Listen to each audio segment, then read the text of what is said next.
Great. So welcome to The Audit. My name is Joshua Schmidt, your co-host and producer. Today we are joined by the usual cast, Eric Brown and Nick Mellem. And we also have a guest, Matthew Wold, here today. And Matthew, you work for Ramsey County, correct? That is correct. I also heard you were an ethical hacker. What's that? Oh, well, I mean, it depends on the day, I suppose. But, you know, just doing a little internal pen testing, a little bit of trying to see what we can break in our own environment, seeing what's kind of out there. I guess that's ethical. Yeah. Well, we wanted to rehash kind of an older topic, but it hadn't been spoken about since April 13th, I think, of 2023. We did a cyber-safe travel episode with you before I even joined the show. But we wanted to update that today for our new listeners and maybe kind of shed some light on some updates that have happened in that world. I know Eric had some insights there and, kind of refresh the topic. So thanks for joining us today, Matt. Can you give us just a little bit of a background about how you got into cybersecurity and how you started working with Nick and Eric? Yeah. So, I got into cybersecurity officially about 5 or 6 years ago. I was working for Ramsey County. I saw what the cybersecurity folks were doing, got a little bit of background about it, realized that I've been kind of, doing some cyber stuff for a really long time, but didn't really know that it was cyber, and was just absolutely fascinated by it, and went back to school and got a degree and joined the cyber team at Ramsey. And that's when I met Eric, and soon thereafter Nick, and yeah, we've been working together a lot ever since. Can I share a fun fact about Matt? Please do. I got a fun fact about Matt. Actually, I learned today, but go ahead, Eric. Well, I have actually 2 fun facts about Matt. The first is he is on the team. I think he's undefeated in the game of coup. I believe. Oh yeah. Which is that's fun. Is that a good thing or a bad thing? It's a good thing because he's a great social engineer. And the second thing is Matt, almost 2 years ago to the day, back on December 12th, 2022, the podcast episode of Unquoted Service Paths was published, and Matt did that one with us. Those are both true stories. So how come he hasn't been to game night, Eric? He has. I just think it was at maybe times that you weren't there. It's because he doesn't want to lose his undefeated streak in coup. It's true. I missed it last Wednesday at a gig, but yeah, that's cool to know. So I usually do an icebreaker question, Matt. Not that we need it, but it's always a fun little discussion to kick us off. And today's icebreaker question is: if you had 3 items to bring to a deserted island, I should say, no cell phones, what would you bring? Well, first off, I'm bringing my new hatchet. That's for sure. I was going to say my thing I learned about Matt was he's got a hatchet collection. I mean, what do? You got to have something. Let's see. What else would I bring? You said no cell phone, right? No cell phone. Oh, cool. Well, I would bring at least one of my radios. Okay. I think that's a loophole. Did I find a loophole here? No, I think that's good. Yeah, that's fair. Probably some sort of fire starter. Gotta stay warm. The radio is very brilliant. I would assume Nick has thought about this more than any of us. Maybe going I through. thought I was going to find a loophole myself because he said no phones. So I was going to say I'll take an iPad and a Starlink. Hey, now you're taking mine. So I was going to pack up the Starlink, an iPad, and probably a bow and arrow. But if I'm playing by the rules, I'd probably take a camera because I want to document the event, right? Somebody's going to want to see the shenanigans or whatever. I don't know if I care about a fire starter because I think I can get it done with like the blow drill or whatever thing. Pretty confident in those skills. So I'd probably take a bow, knife. I don't need water because I can start fire. You can only have 3 things, Nick. I said 2. I'm on the 3rd. Starlink. Okay, I'll take the iPad and Starlink then. There you go. Okay, so you're trying to get off. You're trying to get off the deserted island. Well, wouldn't that be anybody's goal? You're not preparing for this. I don't know. We haven't heard from Eric yet. Maybe Eric wants to hunker down and just take a little break. Eric doesn't even like to camp. I was I was going to take the Starlink, a solar panel, and to recharge, and a laptop. But in all seriousness, I think I'd have to take a set of clothing, some form of a cook pot or something to, boil water in, things like that. And then it's a toss up between something to start a fire or something to provide shelter. But I think you could make something. Yeah, it's a tough one. If I was preparing for this stay, I've done some time in the Boundary Waters, and these filter straws are really useful. I don't know how long they last. Yeah, I'd probably bring a light straw, and then probably some fire starting equipment, whether it's a flint or something that will last a long time, and then most likely a knife. Trying to be utilitarian here. Don't want to end up like Tom Hanks and be talking to a volleyball for a couple of years. So you probably want to have something to start a fire to maybe send some smoke signals or whatnot. So, but we wanted to kind of talk about maybe some of the developments in the last couple of years. I know, Eric, you had just called out that now they are syncing up AirTags to Delta, correct? So if you're traveling with your luggage, you can throw your AirTag in your luggage, and then that's going to somehow connect up with the Delta experience. I think it's Delta, United, Virgin, maybe British Airways, and a couple of others. Is essentially the sharing of location information is able to be shared with their applications, where before you could, they could say your luggage was lost and you're like, no, it's right here, and they didn't have any way of verifying that. But if through Apple, you're able to share that location data with their luggage tracking system, then it can help the end user recover luggage faster. Great. Has anybody tried that yet? Has anybody? I throw an AirTag into everything when I travel. I do the same. AirTag in all my stuff, but I've never synced it up with the actual airlines before. That's new though, right? It's coming out in 25. Yeah, so okay. It might be available in beta. I'm not sure. Do you need to do anything to sync it, or does it just automatically, read the AirTag, the NFC chip? And I'm not 100% clear, but I think you need to sync it up to give permissions to their application to be able to. I would sure hope they can't just hijack your. Yeah, you wouldn't want them to unlawfully follow you or track you or whatever. I think the USPS needs to have something like this, right? Because I don't know how many packages I've had lost. Really? Over the years. So when you're kind of assessing your travel plans and their situation, what kind of things are you thinking about? What kind of common security threats may you be prepared for when taking off? Yeah, that's a really good question. I kind of have a go-to that I always kind of fall back on and bring with me. So, I don't rely on hotel internet at all. So, I have a mobile hotspot, like a puck device that, I bring with, so that way we can all use that. I don't really let my family charge devices in the hotel room. So we have power packs, that we'll use. And, those are great too, because you can, if you're going someplace for the day, you can throw them in a pocket or something as well. So, it's just some basic stuff like that. We were talking about the AirTags, but for if you're going to the airport, is there any precautions you take besides that, the AirTag that we said? Like an RFID wallet, or, are you using anything else? Yeah, I've talked to some people who have RFID wallets. They work great. I don't personally have one, but, I bought those, those cards that you can put into a wallet to create, an RFID shield. And, I got those off of Amazon for I think $10 for a pack of 4 or something. And I've tested them. They seem to work great. Are you testing those with a Flipper Zero or some kind of a gadget? Well, I haven't tested it with the Flipper Zero, but I know somebody who has. Yeah.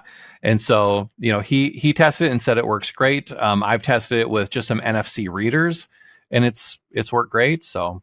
You said you don't charge your devices in the hotel room. You bring the battery pack. So you're charging the battery pack in the hotel room and then charging devices from the battery packs?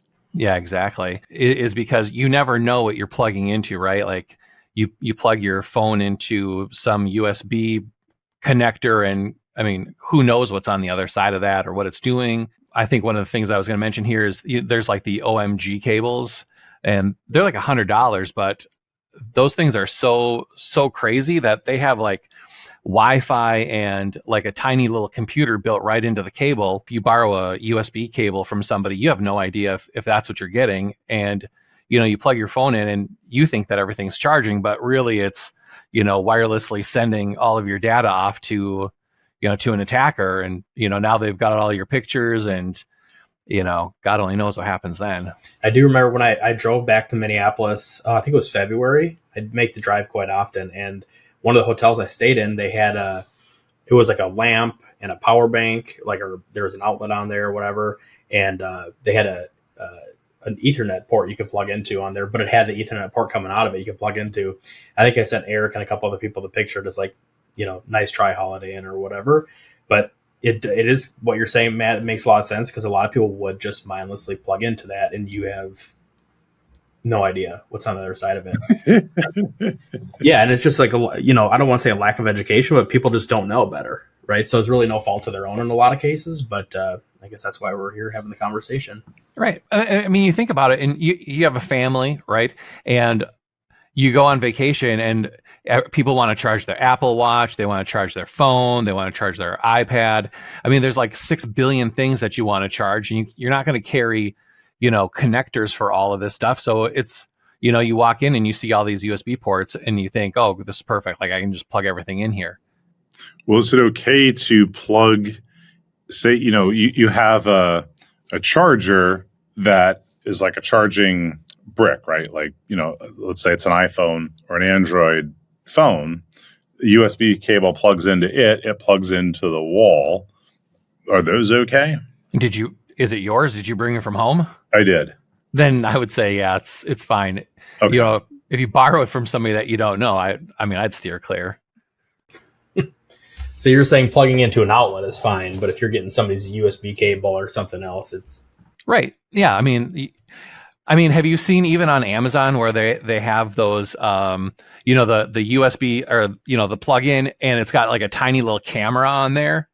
And now, you borrow that from somebody or from like the person at the front desk. I'm not saying everybody at the front desk is shady, but, you plug that in and all of a sudden, there's a night crew. You never know what you're going to get. Now you got a Wi-Fi camera staring right at the bed. I'm just saying, like.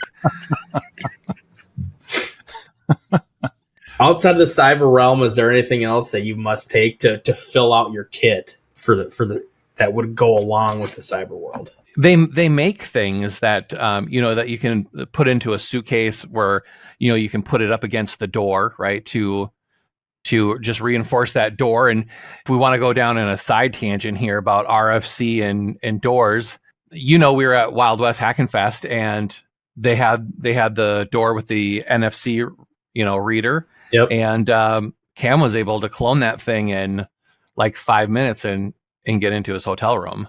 Mm-hmm. Where are you guys going on vacation? I think a lot of it too is, and what I'm thinking about with all the cyber stuff is the physical security portion, right? I think as security professionals, we think about that just as much, the physical security portion. So, the weaponry, leave that at home. We're not advocating people try to get through security with any sort of devices like that. But the items that Matt's talking about to keep the doors stopped, to, stop somebody from reversing the peephole, things like that would be, wise to look into. There's and also the government restrictions of the country you're going to. I was on a trip to Mexico a while back, and I'm the guy at the airport that needs, like 6-8 bins because I'm taking a bunch of laptops, iPad, just the whole thing. Yeah. I'm all spread out. You want to be comfy. You need it, right? And in Mexico, you can't have, I think it's more than 2 laptops, if I'm recalling. I think I went in with 3. They didn't say anything, but I think they can fine you or whatever, which I found surprising. But I think they counted an iPad as a laptop. I don't really remember. But the point being, check when you go, when you're going to go to that country, check what the restrictions are in that country before you show up. And if you're going to a country that's hostile to the US or doesn't allow encryption, then make sure that you're leaving those devices at home because they could be confiscated. You could get into a lot of legal trouble with that as well. So just be cognizant of that. And then you can always check the State Department website. And Matt, sorry, if you're going to talk about this and I'm stealing your thunder, but the State Department website to see what level country it is that you might be going to. I would not have thought about the number of computers you could bring into a country, because I would be the same way. I'd bring 2 computers and an iPad. I would not have thought about that as being an issue or being fined. They don't want you getting too powerful with your CPU power, I guess, or I don't know. Maybe they're afraid you're going to sell it or something. I'm not sure.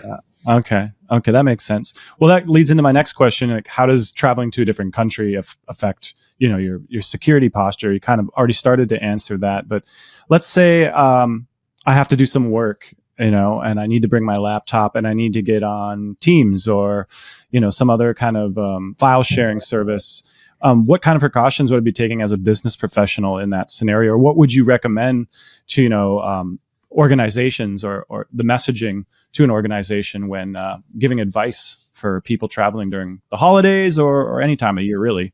Well, I guess I would say as a security engineer, first check with your organization to see if they even allow you to take their technology outside of the US. I mean, that might just be a no-go for them. So check first.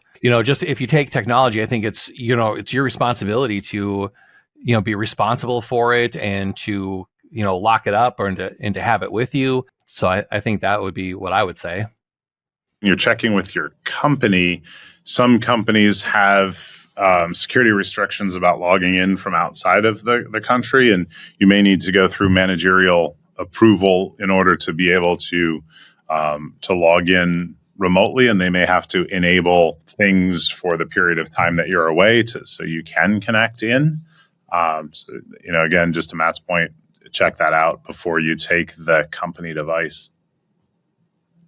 So it sounds like it's pretty specific company to company, depending on their policy and what kind of information you may be at. And there's also, just kind of going down the rabbit hole of data, there's data sets that you may be entitled to view in the US, but you aren't entitled to view when you're outside of the US. So being cognizant of how identifiable information is treated in different countries that have different data privacy laws. If you're traveling for vacation, usually best to leave the work devices unless you've checked it out and you're approved to take it with you. But just to be cognizant of it, I think we saw a fair amount of instances where during COVID, people were working from other countries because we were working remotely during the pandemic. But some people took that remote to be further away than their house, and that led to some interesting scenarios. To say, another thing to remember is, I think a lot of times people say, "Oh, I'll bring the technology with, and if I don't need it, I'll just put it in the hotel room safe, and it'll be safe there." But the reality is that those safes have a universal code that the hotel staff knows to open them up. So that way, if you set it and you forget the password that you put on there, that they can get your stuff back. So you put your stuff in there and you leave for the day and you think that it's safe, but it's really not. And they do make a secondary lock that you can put on there, and that's something that you have to bring with you. But I guess I would say, if you're leaving a cell phone behind and you're going to put it in there, if you have a cell phone where you can take the SIM card out, I mean, the SIM card's a lot smaller. If you can just pop that out and put it in your pocket, don't lose it. But and then what if you have an eSIM? Well, that's a whole different story. Then you better stick that phone in your pocket. What if you have a Neuralink chip? I think the best course of action is to whatever technology you bring, plan on carrying it around. So the Neuralink chip would work then. So Eric, you're rocking three laptops on vacation, huh? Sometimes 4. So when you are trying to get, are you using Starlink when you're trying to work or do a little bit of maintenance there, a little housekeeping? Are you using public Wi-Fi? What are you using VPNs to safeguard yourself, or what does that look like? Usually I'll have a SIM card and hotspot from the country, similar to what Matt was saying, and then always VPN. So depending on the organization that I'm working with, it'll be a different VPN client, but coming back to the US over that VPN connection. Always VPN. Always VPN. And then I noticed the recent Apple update had a new password manager. It was a little bit more substantial than it used to be. Are there any thoughts around that versus, using a BitWarden? Because I just recently got switched over. Now they have this new function. I'm going, should I be paying for BitWarden, or should I migrate back to the native Apple password app? I don't know. Personally, these guys might feel differently. I don't know if one is probably better than the other, right? I mean, maybe BitWarden could be, right? I use Proton myself. But I also use the Apple Password Manager where I migrated them, so they match each other. And that's out of convenience, right?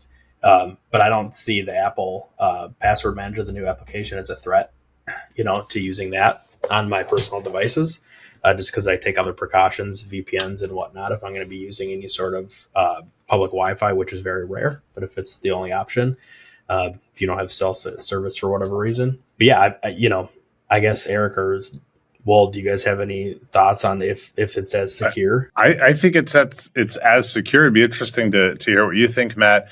For me, it comes down to how am I getting to the passwords? What if I don't have an Apple device with me and I need my password to get into something online? With a BitWarden, it's available anywhere there's an internet connection. I think, I don't know this, but I would imagine there is access via the web if you go to iCloud.com and you'd be able to sign in with your credentials. I don't know that. But I wouldn't know my credentials. You wouldn't know your password to your iTunes or to your Apple ID? No, because it's probably this long and it's in BitWarden. That's true. That is very true. Same with me. That's you got me. What do you think, Wold? My BitWarden password is quite lengthy. And, but I tried to do something a little bit different where I didn't take a whole bunch of scrambled letters and stuff. I tried to, just make a long passphrase with some numbers and some symbols, just so that way, even at the end of the day, how long would it take you to string all those words and numbers together, in various locations? I don't know. I'm looking in my vault right now, and I have 689 passwords in the vault. So, just the idea of remembering one long one, like you're talking about, Matt, a passphrase to get in, awesome. But then those that are in there, some are scrambled numbers and letters, some are passphrases. It's hard to even know what they are because at least my brain can't keep track of all of the different, more than three. Yeah. And that's what I was saying, right? My BitWarden password is something that's at least memorable that I can remember, but everything else is just a scrambled mess of letters and numbers and symbols. And, I think that's the way it should be. But, I've been trying to slowly migrate over to sites that allow a YubiKey to try to start doing passwordless sign-on with YubiKey. So, yeah. So you're carrying that around on your keychain then, or what does that look like? Yeah, so I have two. I have one that's plugged into my keyboard, and then I have another one that I just carry. I try not to carry it on a keychain, but it just kind of comes around. It's an NFC one, so I can just tap it to my phone. When we were at DEF CON a couple of years ago, there was a dude that had gotten the NFC chip embedded under his skin, and then he could use that to open, his hotel room or other NFC. Reprogram it to the badge that would open that NFC reader. So he's kind of combining something you have and something you are with that implant. He said it was the size of a grain of rice, but that too, you could probably do the same thing with the NFC version of a password key, like a YubiKey. Yeah, and if you remember, they were doing that implant right there. You had to sign the waiver, and I think it was like $200 or something, or $100, and they would inject you right there with it. Do any of your cats have chips, Nick? Any chips in the cats? You got to chip them. Oh, you got to. Okay. Got to chip them. Got to take care of the cats. You guys had mentioned, there's some danger in obviously getting on local networks and public Wi-Fi and things like that. So Matt, someone with a pineapple, they're sniffing the traffic. What are they seeing on their end that would kind of grant them any kind of credentials or access to your information? Yeah. So, the really cool thing about it is that you can set up basically like a fake Facebook login. So when somebody is connected to the Pineapple and they go to facebook.com, it redirects them to the fake Facebook login. They put in their username and password. They have no idea that it steals those credentials and just sends them over to the real Facebook, and it's seamless, right? But in that Pineapple, you can build your own pages. So like if you wanted to build like a Wells Fargo or whatever, you could basically spoof anything and make the user think that that's what they're logging into. And so, you can see, where they go. So even if they don't go to, a site that you're trying to steal credentials to, you can see where they're going. If they enter data into any site, you can see the data that they enter. I mean, there's just a ton of stuff that you can see. And this is, again, why, even if you were connected to the Pineapple and you didn't know it, but you used a VPN on your device, you've just defeated the Pineapple. So, it's really key.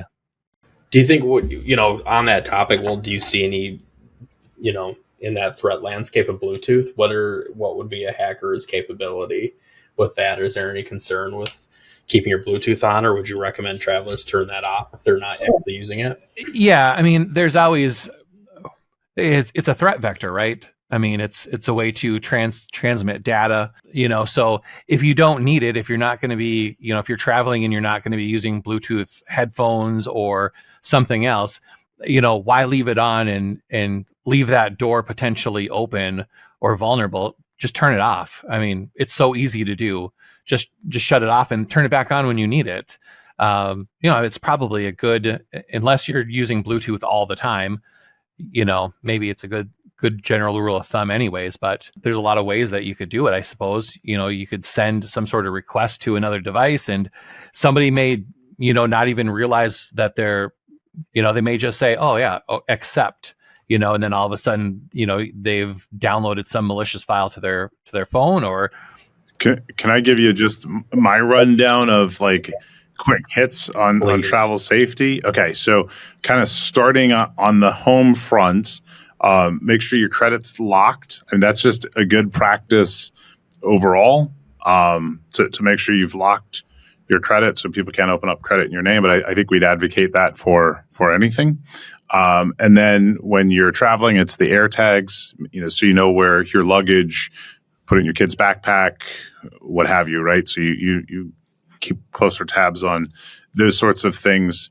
We don't have to register our credit cards anymore and tell our credit card companies where we're traveling to, fortunately, but have the number to the credit card company handy so that you can call them. They usually have a non-toll-free number, so you can call them from out of country.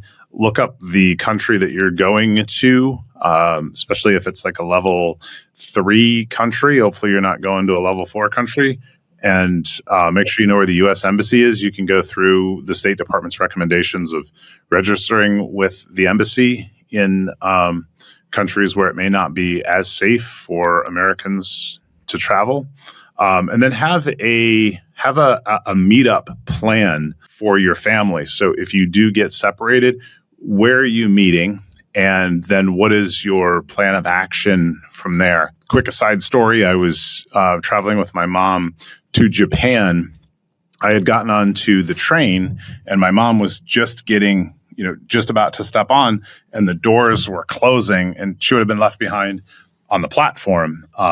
But fortunately, I was able to push the doors open. But just have a plan. Like if something like that happens between your spouse, friends, kids, whatever that you're traveling with, and then it's always good too to have a passphrase so that if you get a call saying that hey, we have something's happened to little Jimmy, and they put little Jimmy on the phone, that with voice spoofing these days, it's really easy to sound like little Jimmy. So if little Jimmy can recite the passphrase, then you either know it's a problem or a scam. And then as you get into more of the personal security side, you can make those choices about, do you get a hotspot in a foreign country? So relatively cheaply, you can get a hotspot, you can get a SIM card, put it in your phone, or rent a device in that country.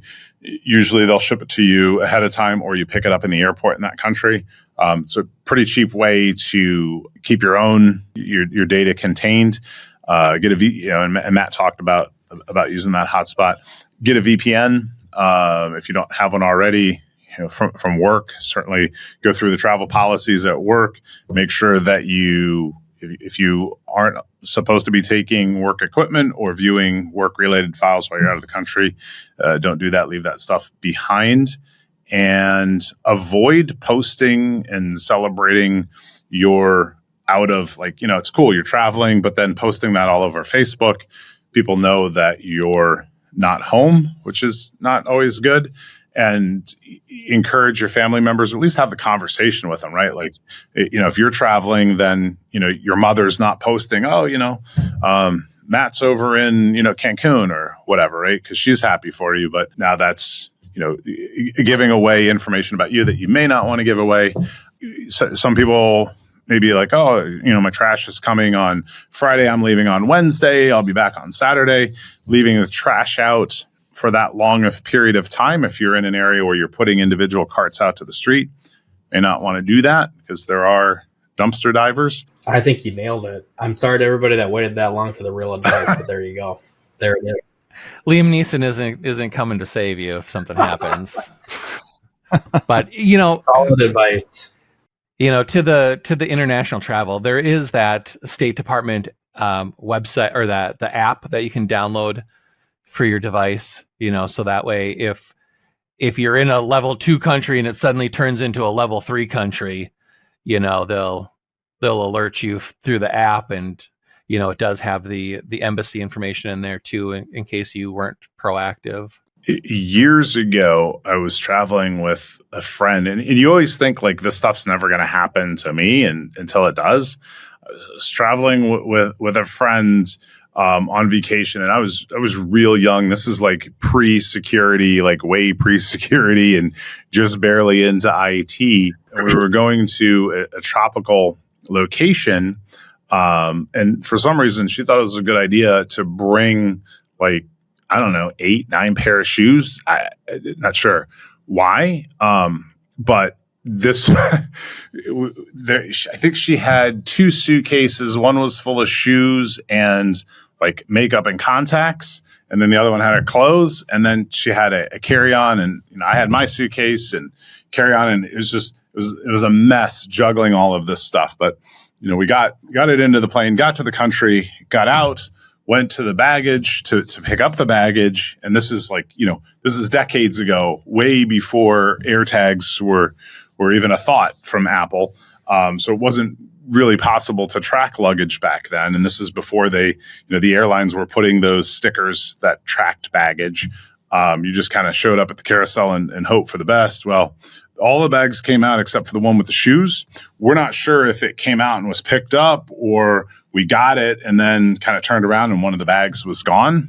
So that made for an interesting experience, because the bag's gone and then you're spending like an hour looking for it.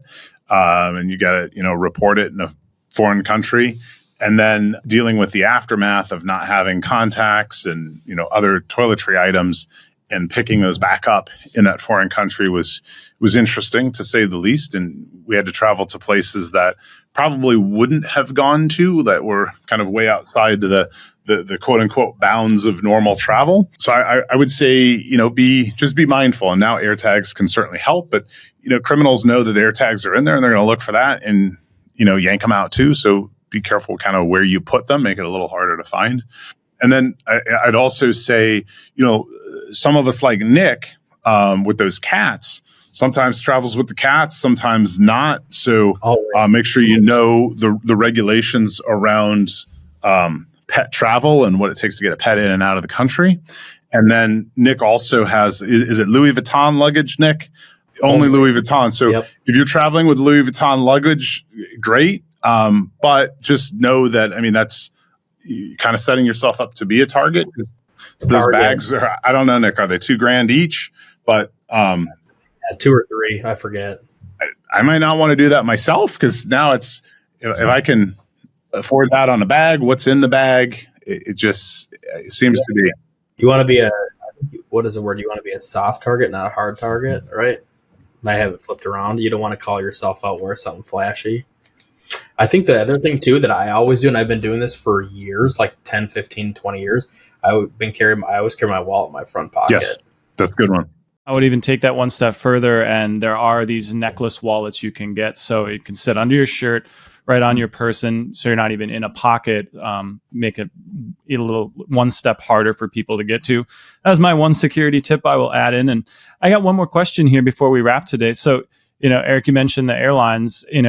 What kind of role do hotels and airlines assume in protecting their customers' cybersecurity risks, if any? It sounds like the onus is on the individual. There's really no accountability there in terms of the hotel or the travel agency or whatever it may be. I don't think they would assume anything besides your data that they hold for your reservation or whatever. Are you rocking the insurance when you take off, Matt? A little K&R insurance? Yeah. A little kidnap and ransom? No. What is that, Matt? I haven't gone any place. I've thought about it. Like, at some point, I'd like to take my family to, outside of the U.S. And I've thought, how much is this K&R insurance? Because listen, if something happens, I don't want to. Like I said, Liam Neeson's not there, so I'm going to need some help. And you don't think the State Department's going to send Delta Force or anything like that? Not for me. Yeah. We'll get you back at all costs, Matt. Trust me, we're coming in hot. We can send Nick down there. Nick, were you in Afghanistan? Yeah. Yep, Marja. If that rings a bell. Guys, there's no safe travel tips for you to go there. You're on your own. Unless you got a Blackhawk and an Apache. All right. Well, I think that just about does it for today. And thanks again, Matt, for joining us. It was a fun conversation. You've been listening to The Audit presented by IT Audit Labs. My name is Josh Schmidt, co-host and producer. We have Eric Brown and Nick Mellem. You can like, share, and subscribe. We are now hosting video on Spotify. You can find us on YouTube, Apple, and wherever you get your podcasts. Thanks for listening. You have been listening to The Audit, presented by IT Audit Labs. We are experts at assessing risk and compliance while providing administrative and technical controls to improve our clients' data security.